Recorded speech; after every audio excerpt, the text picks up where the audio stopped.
also to tell that it is the best city of Russia as far as the cultural and historical legacy is concerned. There's no other rival as a city to St. Petersburg. It's a great, and you are doing the best, actually, also the most famous and the best places of Russia. Also, two capital cities, as we say, Moscow and St. Petersburg.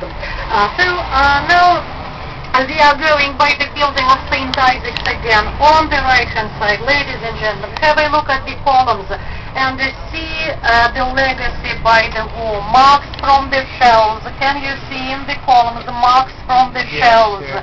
The columns haven't been restored deliberately to show this damage. Let me remind it to you, please. Very small damage to the central part. On the right again, there's a street taking you to Paris Square. Can you see the column? You part of the column in the central Paris Square.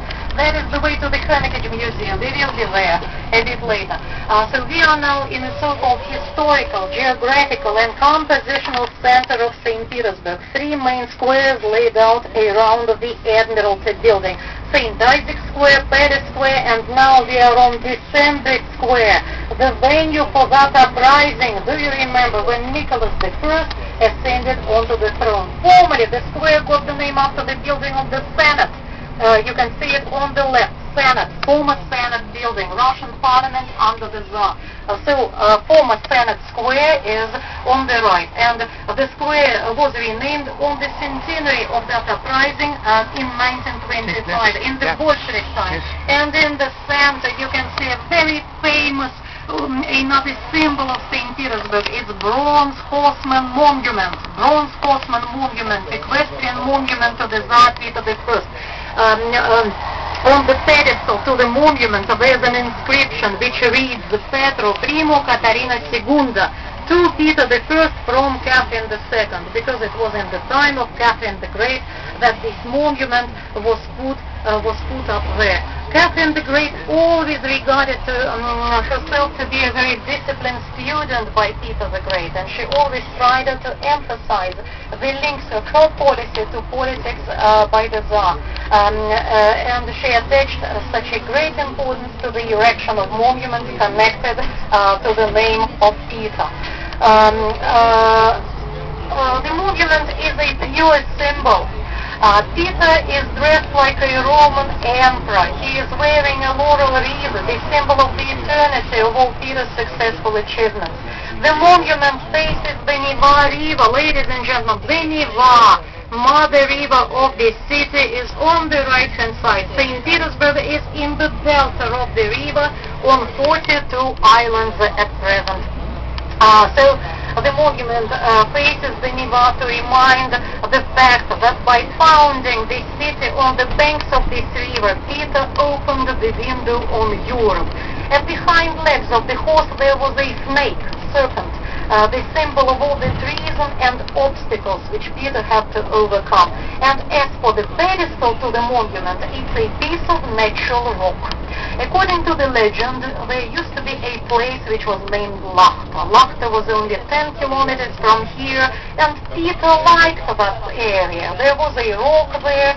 Peter used to climb on the top of that rock, and from there he admired panoramic views of his newly built capital, perhaps dreaming of its glorious future. The Tsar died, years went by, and there was a thunderstorm, and lightning split that rock, cutting off a piece of it, which was huge. It was 13 meters long, 6 meters high. It weighed 1,600 tons, and it took them 1 year to bring that piece of rock to that area, to use it as a pedestal to the monument. Hence its name, Thunderstone. Bronze horseman on a thunderstone is a true symbol of St. Petersburg. So now we are making another stop here. Well, so the Neva is relatively short. It flows from Lake Ladoga to the Gulf of Finland, and the Gulf is very close. It's less than 2 kilometers from here. We have used the nearest bridge to the Gulf of Finland, and it's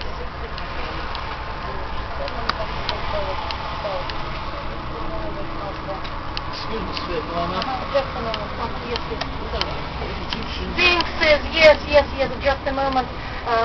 Sir, I will tell you about everything. So the Neva, only 74 kilometers. Despite it is so short, it is one of the deepest rivers of Europe, and believe it or not, it brings as much water as the Nile, the longest river of the world, which is more than 5,000 kilometers. In the history of the city, we have experienced very many floods. 4 of them were absolutely catastrophic. The worst of the floods happened in November 1824 in the 19th century, when the Neva rose 4 meters 10 centimeters high. It was a real disaster for this territory. St. Petersburg is on islands. And all the central islands got under the water on that day. Hundreds of houses were destroyed and thousands of people were killed. It was a catastrophe, true catastrophe. And we are now by the entrance to Russian Academy of Fine Arts, the best school of art. Almost prominent Russian artists.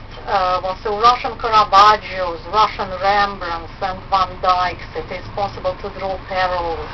All of them got their professional training exactly here. In St. Petersburg we have a brilliant collection of paintings made by Russian artists. So the name of that museum is the State Russian Museum.